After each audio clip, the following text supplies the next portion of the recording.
Good afternoon. My name is James Carter Wade, born in 1945 in Lansing, Michigan, and I'm one of 4 children, and I'm pleased and thrilled to be with you today and to have a little bit to say about my life and how it's been impacted and how it has impacted others. God bless you. God keep you.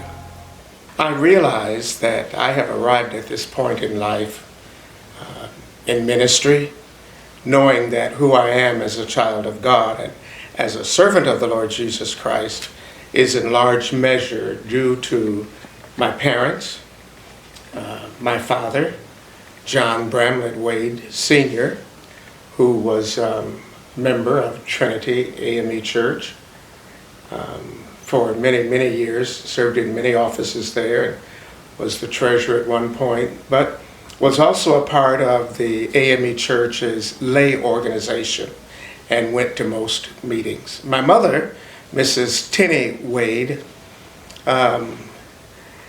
did many things in the church. She was the Sunday school superintendent for 32 consecutive years, and did a lot of things in the city with the other Sunday schools. Wonderful woman. Took in a lot of people in our house. People who could not live by themselves, people who had some difficulties, and she took them in her house, and for that reason I ended up sharing a bedroom until I was about 13, 14 with one of my brothers. When I was able to move into my own bedroom, I'll never forget this, I redid the room, put some carpeting down, put new curtains up, fixed the closet. I had a job at that time at a drugstore. I fixed the room up, and just as I was getting to the end of it, my mother called, asked me what I was doing.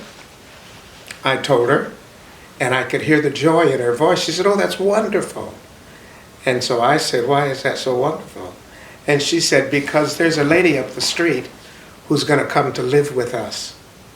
She doesn't talk, she can barely see, can't take care of herself, and her family has walked off and left her in that house.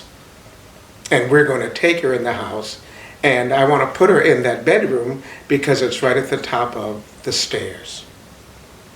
I didn't say anything, but my heart fell. I really wanted my own room. She didn't say anything, I didn't say anything. A few minutes later, she says, "You know, Jimmy, I think I want you to take care of her. We're going to have to feed her, going to have to cook for her. She has a special diet. Somebody's going to have to put her in the bathtub. Somebody's going to have to take care of her.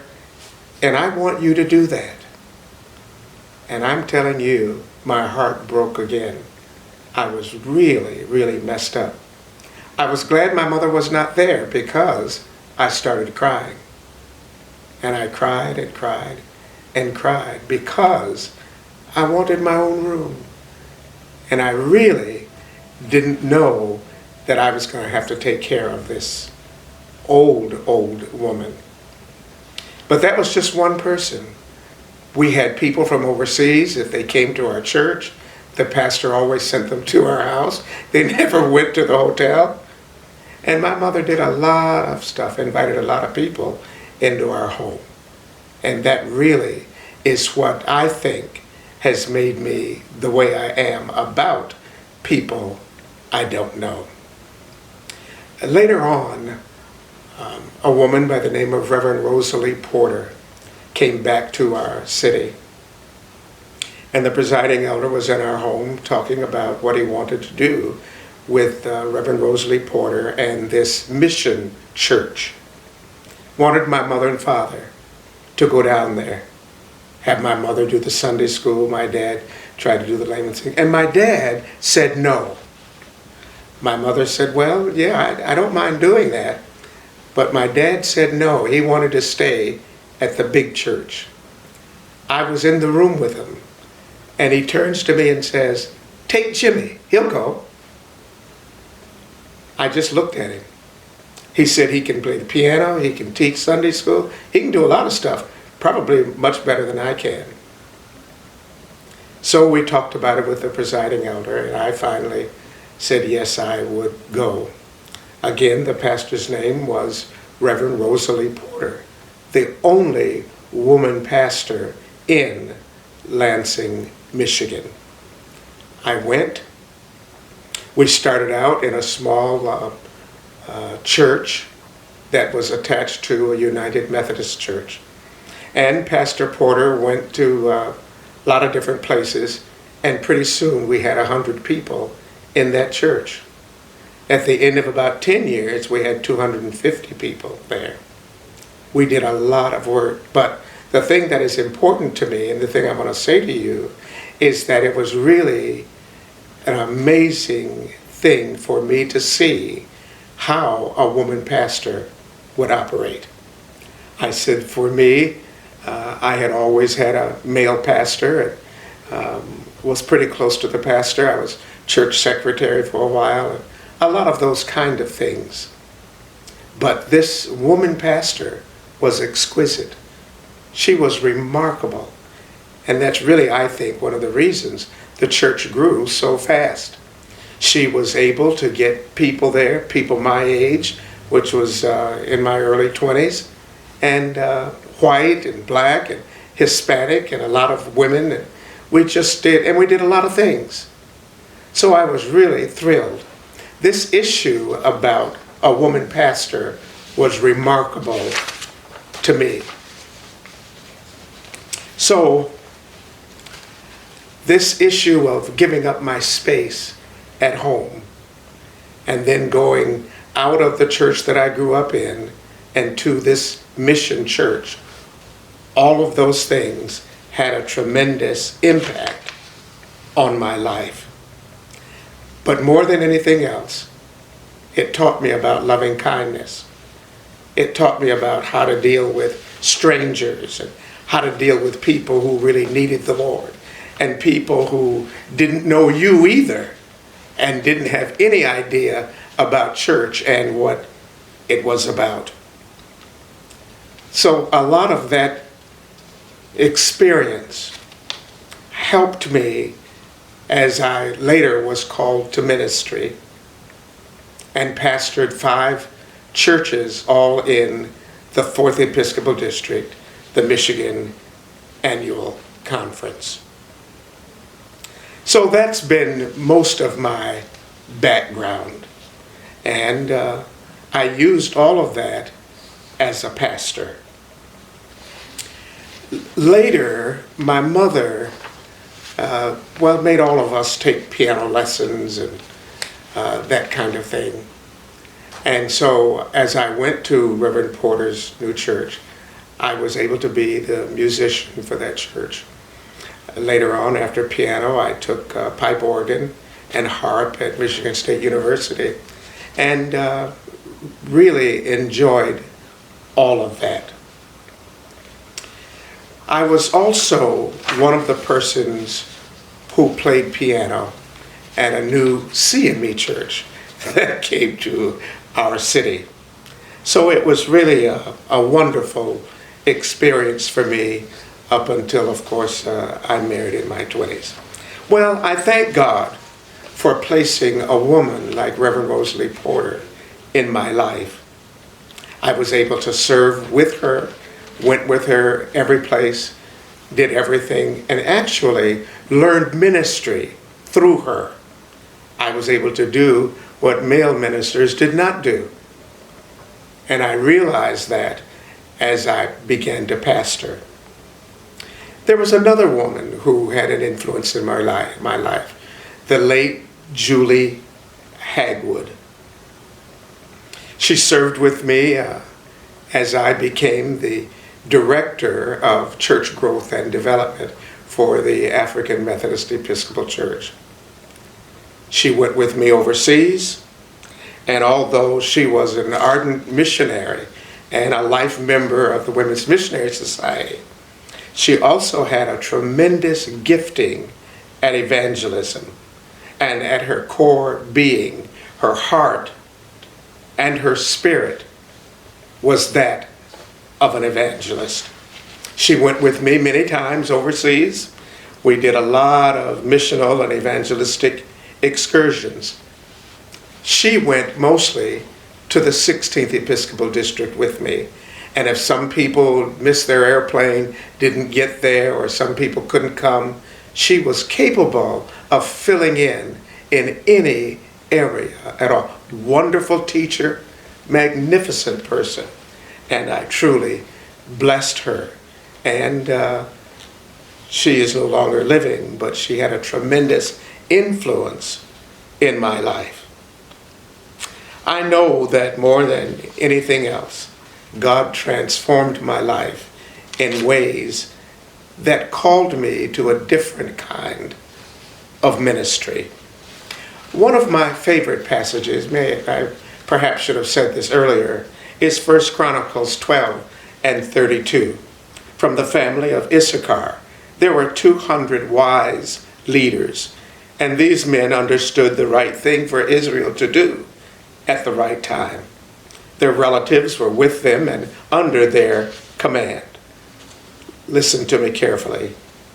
Doing the right thing is tough, especially when the odds seem stacked against you. In the late 90s, Reverend Daniel Wandabula, a Master of Divinity student at Garrett Seminary, which was right up the street from my last church, my last pastoral church, Ebenezer AME Church in Evanston. Daniel Wandabula, his sister, Princess, and their cousin saw on the front of our church where it said African Methodist Episcopal Church on the marquee. They came to the church and came regularly to everything: Sunday school, Bible study, worship, choir rehearsal, and encouraged me, after the first 4 or 5 months they were there, encouraged me to go to Uganda, which was their home, for the express purposes of evangelism and teaching the African Methodist Episcopal Church. Well, I confess now, I've never confessed this before, I wasn't interested. In fact, not interested at all. Particularly not interested. And declined their offer several times. Nonetheless, the gentle persuasion of the Holy Spirit prompted me to rethink my initial responses, especially when I considered and came to know that Reverend Daniel Wandabula had organized 29 churches in Uganda. And I'm telling you today, those 29 churches were brought into the African Methodist Episcopal Church in the 1996 General Conference. The AME Church had a 17th district there then, and these 29 churches were admitted to the 1996 General Conference and into the church in the 17th Episcopal District. I was then convinced that I really did need to travel to Uganda. I talked with my mother and my father, talked with Reverend Porter, who was still alive, talked with my presiding elder, the bishop, and I'm going to tell you this. All of these people agreed I should go to Uganda. Well, the airline ticket was going to be $3,500. Now I'm trying to figure out how we're going to do this. And I tell you, presiding elder Leonard Williams said to me, Jim, you should just go around places and raise the money.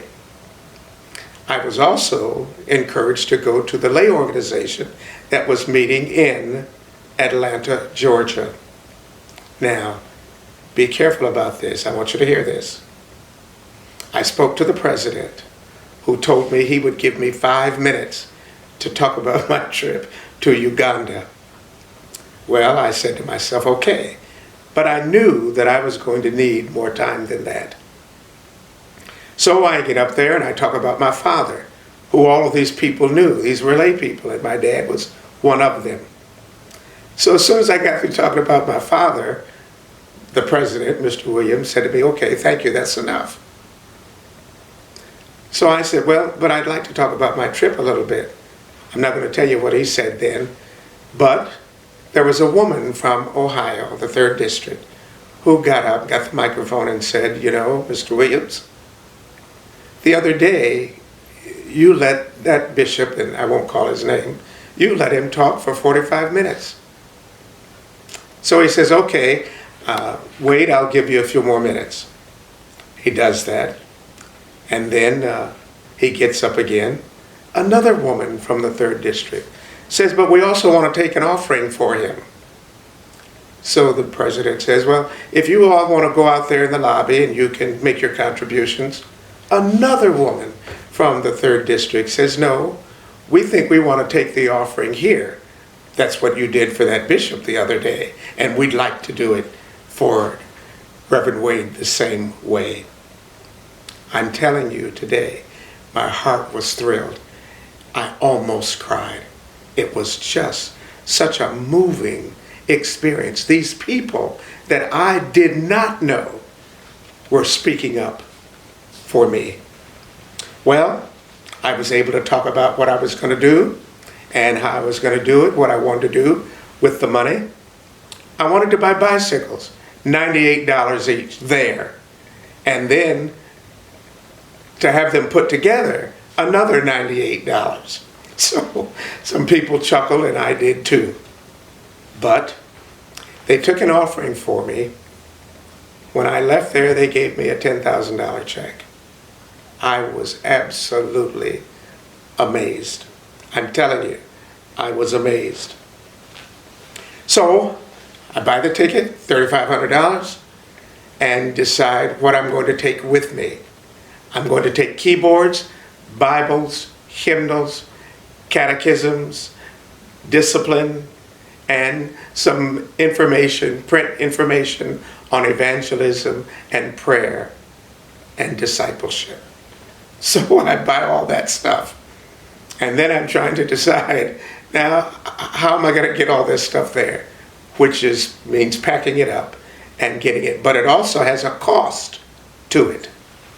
Well, I want to tell you something else, how God really works. We had a foster son at the time, and his social worker was a young white woman. Well, for those of you who knew my late wife, Dr. Julia Wade, who was a psychiatric social worker, knew this woman. This woman came and joined our church. Her husband was a pilot. And as I was in the airport trying to get all this stuff to get on the airplane and trying to find out the cost of it, he walks up and says to me, Dr. Wade, what are you doing? Where are you going? And what is all this stuff? And so I tell him. And he says to the clerk, put it on my bill. We don't want him to pay for all this. Just put it on my account. Again, my heart was moved. It was just thrilling. So, make the long story short, I get to Uganda and all the stuff comes out. Now, they don't have any help in the airports there. You have to have your own help. And so we did all that. I had some people help me get the stuff out. And we finally got to a hotel. And I was a little worried because of where the hotels were and how you had to get to them. So Mr. Wandabula, Reverend Daniel Wandabula's father, meets me at the airport, and we talk through the schedule, and I'm going to be there 10 days, and every day we are going to leave early in the morning, 7 o'clock, which means I have to get up before 4:30 so I can get ready to go. And we ride about 4.5, 5 hours. Different place each of those 10 days. And I'm telling you, we had to buy food because there are no restaurants out there. You have to buy food, they have to dig a hole in the ground, somebody's going to make the fire, and they're going to cook. I spent $1,000 on food. Rice, had to buy water, goat, pork, little beef. It was a wonderful experience. However, the first several days, I did not eat. Most of my life, I was a picky eater. I certainly was a picky eater in Africa. The last day, a young man comes to me. I'm taking off my wet clothes after preaching and teaching. And this young man says to me, "Dr. Wade, come on, they've got the food ready, and it's time to eat." And I say, "Well, you go ahead, I won't eat. You just go ahead, it's okay." I hadn't eaten all week when we were out. And this young man says, "They won't let me eat until you come." And I say, "Oh, tell them it's okay, you go ahead." He says, "No, they won't let me eat until you come." So I say, "Okay." So I put on a dry shirt and I go over there where we're eating. And I knew exactly where my place was because I had 2 plates, 2 saucers, and they were full of food. And everybody else had a small plate with just a little food on it. I'm telling you, again, my heart was broken. So I sit down there and I tell this young man, "Here, sit right here next to me." And so he sits down there. Of course, I give him more than half of my food because I had never seen it. I didn't know anything about it. He ate it and told me thank you. And his mother was there and came over. And she said, "You know, we have not eaten in 4 days. I'm so grateful that you gave my son all of that food." He had been asking me about food from the time we left home. And we have walked for 8 hours to get here. Well, I'm telling you, my heart was really amazed. I was in the last pastoral appointment there. But I want to go back because prior to that, I had met Wilfred Messiah, who is now a bishop in the church. So I'm taking you back to 2001, where first I was asked to go to Albuquerque, New Mexico, and Window Rock, Arizona, to teach evangelism and discipleship, and to teach these indigenous people, first Americans, how to pray for other people. These men and women were of the Navajo Nation. Well, I wasn't certain I wanted to come, but I knew that I wanted to take children, young people, teenagers, and young adults. But I also knew it was going to cost money to get them there on the bus and their hotel and the food that they were going to need to eat. So we're there, and we're there about 6 or 7 days in Window Rock, Arizona, and Albuquerque, New Mexico. Interestingly enough, we had an AME church in Albuquerque, New Mexico, and I was able to meet the pastor there. We've been friends from that time on to today. The young people there were just like my young people. They played basketball. They learned how to pray, learned how to disciple others, learned how to pray for others. It was an amazing experience. So I was really pleased that God was taking me this way on this journey. Prior to that, I was taken to Africa. More than anything else, this was an amazing thing to me. Going back to Africa, Southern Africa, was very different than going to Central Africa, where Uganda was. Bishop Wilfred Messiah had been elected then. There was a new district, the 20th district, and he was given that district. Well, I met him when I was campaigning to be the director of church growth and development. I met him as we were campaigning. And that was the time that the people that worked with me in Ebenezer Church decided I needed a theme. And that theme was Wade Worldwide. Wade Worldwide. And every time we did a thing, wherever it was, I gave people little globes of one thing or another. Either a paperweight, a pen, many different things.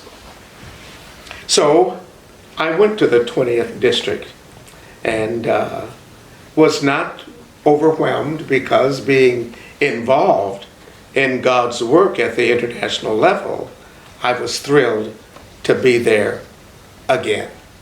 This was 2006. I ministered in a 10-day revival in Zambia, South Africa. And during the days, I taught on evangelism and discipleship. In the evenings, I preached from time to time or did the invitation for the pastor who preached. 2017, I returned to Zambia again to provide additional evangelism and discipleship training.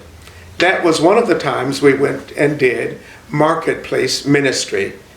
We were in the market, engaging people as we met them. It was amazing how our young people and our men and our women were able to talk with people they did not know, pray with them, and help them to accept the Lord. There were several other missional trips and excursions. Nigeria, we had a missionary who lived in Nigeria, and we took care of her. I met her when I pastored in Detroit.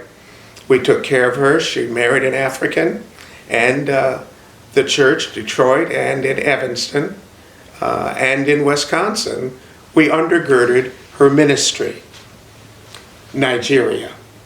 I went to Nigeria to do some work with her. We took medicines, Bibles, books, a lot of things again. She was a nurse and was also an evangelist. She was wonderful. And we did a lot of work, did a lot of talking around Nigeria, went across a huge lake. Took us about 4 hours to get from one side to the other. And it was during that time, as I was talking with her and explaining what we had bought. I was in Wisconsin for a while.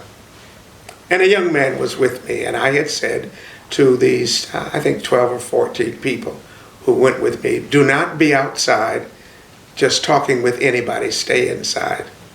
Well, a few minutes, about half an hour, 45 minutes, I heard the voice of this young man who had just actually gotten saved in Wisconsin. I went outside, and he was talking with some Muslims, and they were wearing him out. Boy, it was amazing to me. I had never seen anything. I knew Muslims from Michigan, but I'd never seen them act like this. So I interrupted and started quoting scripture, and I began to pray for them, laid hands on them, had somebody get the oil for me, laid hands on them, and every one of those persons got converted. It was amazing. I was absolutely thrilled to no end. So that was our time in Nigeria. So Jamaica, where we went several times, took a number of young people every time we went. But Jamaica was an amazing experience for us. We built a school there. We took a lot of construction people, took school teachers, nurses, doctors, and built a school, and they named it the James C. Wade Basic School. It's a tremendous time. Went back to Jamaica several times. We also went to Suriname and Guyana, often with young people, teens, young adults, and did much ministry with them. And one of the places we went, the young people painted 2 churches, one on the outside, one on the inside. We did some things in the yard, moved plants around and sand.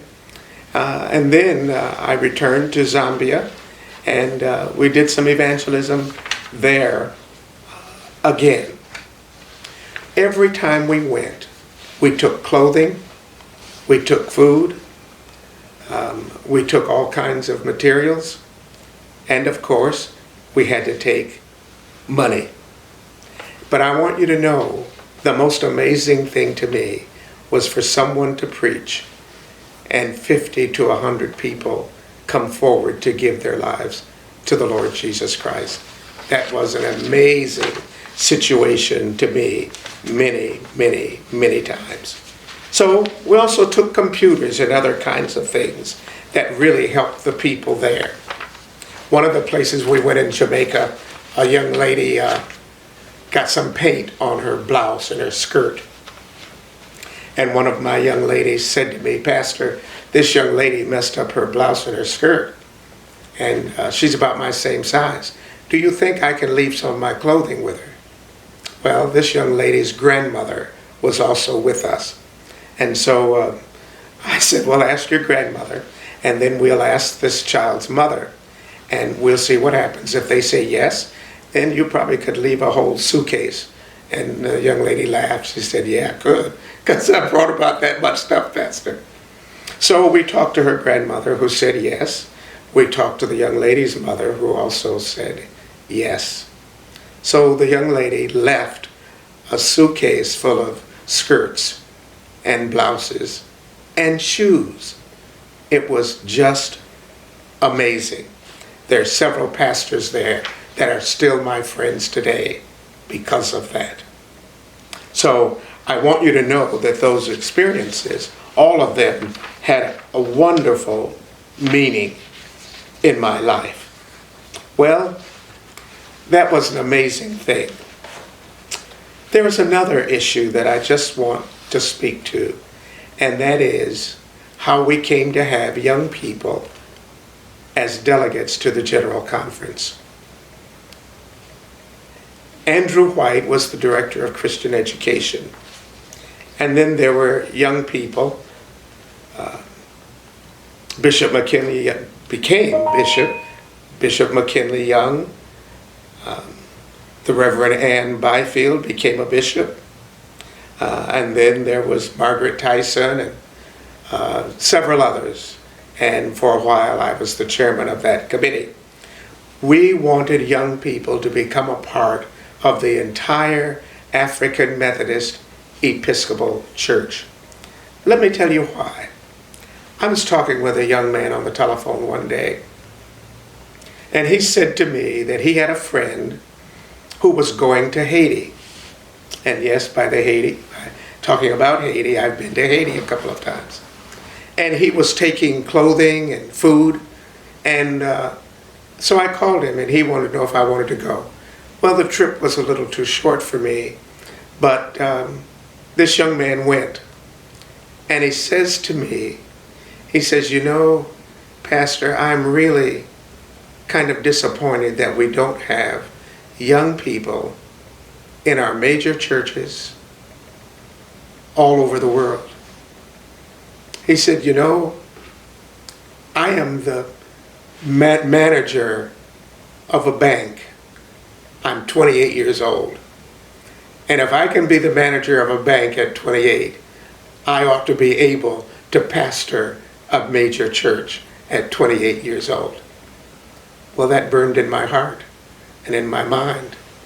And so Margaret Tyson and Norman Osborne and Bishop McKinley Young and Bishop Ann Byfield and 18 others of us met for several years and developed legislation to cause young people to be delegates to the General Conference and be able to be stewards and trustees and class leaders in our local churches.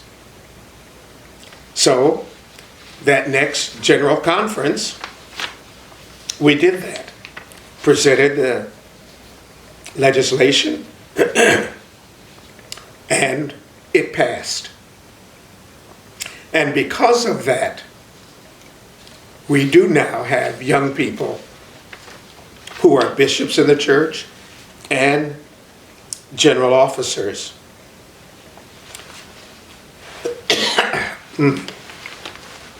So those issues are really important to us. I was the chairman of that committee. Every district had a couple of people represented, and it really was an amazing thing. Later on, when Dr. George Champion, who was the director of the Department of Church Growth and Development, was a candidate for bishop, Bishop Grady, I'll never forget him as long as I live, said to me, I was still pastoring in Evanston, his daughter and her husband moved to Evanston. And she came from southern Illinois almost, all the way to northern Illinois, to Evanston, and joined the church. And we were doing a lot of different things then. Her father, Bishop Grady, called me and said to me, you know, George Champion wants to be a bishop, and we need a candidate for the Department of Church Growth and Development. And I would like you to consider being that person. And I said to him, I don't think so, Bishop. I really don't think so. I really don't think so. He said, oh yeah, you'd be the perfect person for it. You've been all over the world. You've been to Africa several times. You've been with several bishops. You've been to the West Indies with the late Bishop Sarah. You've been to places with Bishop DeVoe. He said, you've just been everywhere. And we need somebody who is willing to go all over the world. You're it. I said, no, I don't think so, Bishop. I just really don't think so.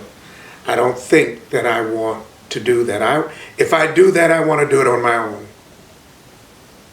I said, you know, I'm able to raise my own money. I'm able to take who I want to take. If they can raise their money, good. If not, my church will raise the money for them. I said, no, I don't think I want to do that. Well, we just had a big Christmas party where everybody brought brand new coats for young people in elementary and middle school for Christmas. It gets real cold in Illinois. And when his daughter was counting up all the coats, something like 500 coats.